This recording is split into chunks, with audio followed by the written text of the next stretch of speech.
اپنے آپ کو کہتا ہے کہ میں مدینے کا کتا ہوں، یہ اپنے آپ کو کتا کہتا ہے، حالانکہ یہ اشرف المخلوقات ہے۔ تو دو گزارشیں اس حوالے سے سماعت کیجئے۔ پہلی گزارش یہ کہ جب کسی ایسی نسل کے ساتھ بندے کی تشبیہ دی جاتی ہے تو اس کا مطلب یہ نہیں ہوتا کہ وہ ہے کتا، اس کا مطلب یہ ہوتا ہے کہ جیسے کتے میں وفا ہے کہ وہ اپنے مالک کا در نہیں چھوڑتا، ایسے میں بھی مدینے کا کتا ہوں جو در مصطفیٰ نہیں چھوڑتا۔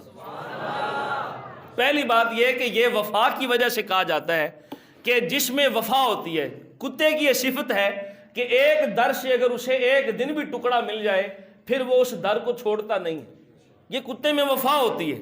جو اپنے مالکوں کے رکھوالے ہوتے ہیں یا اپنے مالکوں کے کتے ہوتے ہیں نا، وہ اپنے مالکوں کا در نہیں چھوڑتے۔ صرف اس وجہ سے کوئی بندہ اگر یہ کہے کہ میں شگ مدینہ ہوں، کیونکہ یہ سب سے بڑا اعتراض کرتے ہیں امیر اہل سنت پر۔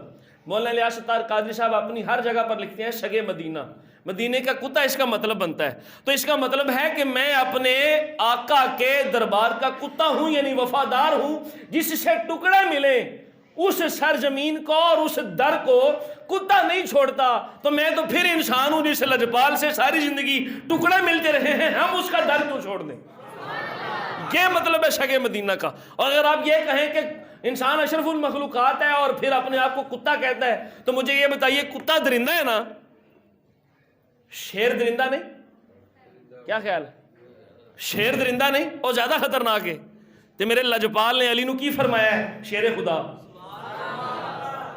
کیا فرمایا؟ یہ اللہ کا شیر ہے۔ کیا فرمایا؟ یہ اللہ کا شیر ہے۔ تو یہ مطلب معاذ اللہ تسی سرکار نو بھی جرمدار ٹھہراؤ گے، اسی آنکھوں کے سرکار نے ایک اشرف المخلوقات نو ایک جانور نے تشبیہ دیتی ہے۔ خدا رہا ایسا نہیں ہے، یہ مطلب ہے جائے شیر بہادر ہے، یہ بھی بہتا بہادر ہے میرا علی کو ایک صفت میں تشبیہ ہوتی ہے۔ اور جن کو یہ اعتراض ہے کہ شگ مدینہ کیوں کہا جاتا ہے، میں نے کہا قرآن سنو، قرآن کہتا ہے جو بندہ اپنے رب کا وفادار ہے وہ اللہ کا پاکیزہ مخلوق اور اللہ کا اشرف المخلوقات ہے، اور جس نے اپنے مالک کا در چھوڑ دیا، اللہ فرماتا ہے اولئک کالانعام بل ہم اضل، وہ چوپائے ہیں بلکہ چوپایوں سے بھی بدتر ہے۔ میں نے کہا اگر دربار مصطفیٰ سے تیرا رشتہ باقی ہے تو اپنے آپ کو کتا کہہ نہ کہہ، تیری وفا قائم ہے۔ اور اگر تیرا دربار مصطفیٰ سے رشتہ قائم نہیں اور اللہ کی غلامی قبول نہیں تو پھر تو اشرف المخلوقات نہیں ہے، بلکہ اللہ فرماتا ہے اولئک کالانعام بل ہم اضل، یہ چوپائے ہیں بلکہ چوپایوں سے بھی بدتر ہیں۔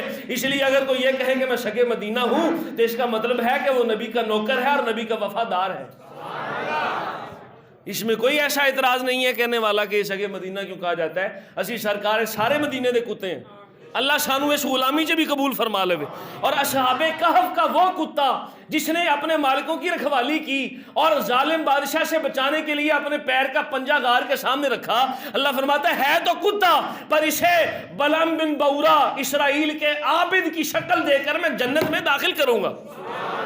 ہے تو وہ کتا لیکن اپنی وفا کی وجہ سے اس نے اللہ سے یہ اعزاز پایا کہ اسے بنی اسرائیل کے ایک عابد کی شکل، بلعم بن بورا کی شکل میں جنت میں داخل فرمائے گا۔ اور وہ عابد جو اپنی عبادت پر ناز کرتا تھا، اللہ اس کو اس کتے کی شکل دے کر جہنم میں پھینک دے گا۔ بات سمجھ آئی کہ نہیں آئی؟ لہذا اگر کوئی شخص یہ کہے کہ میں مدینے کا کتا ہوں تو اس کا مطلب یہ نہیں ہے کہ وہ واقعی ایسا ہے، اس کا مطلب ہے وفا میں کتا ہے۔ جیسے کتا اپنے مالک کا وفادار ہوتا ہے، ایسے ہمیں چاہیے کہ ہم بھی اپنے مالک کے وفادار رہیں۔ آخر میں صرف ایک شعر مدینہ کی شان میں اور اس کے بعد میری گفتگو مکمل ہے۔ اعلیٰ حضرت رحمۃ اللہ علیہ فرماتے ہیں نیم واہ طیبہ کے پھولوں پہ آنکھیں، وہ کہتے ہیں مدینے کا ادب ایسا کرو کہ مدینے کے پھولوں کو دیکھنا ہو تو پوری آنکھ بھی نہ کھولو، کہیں بے ادبی نہ ہو جائے۔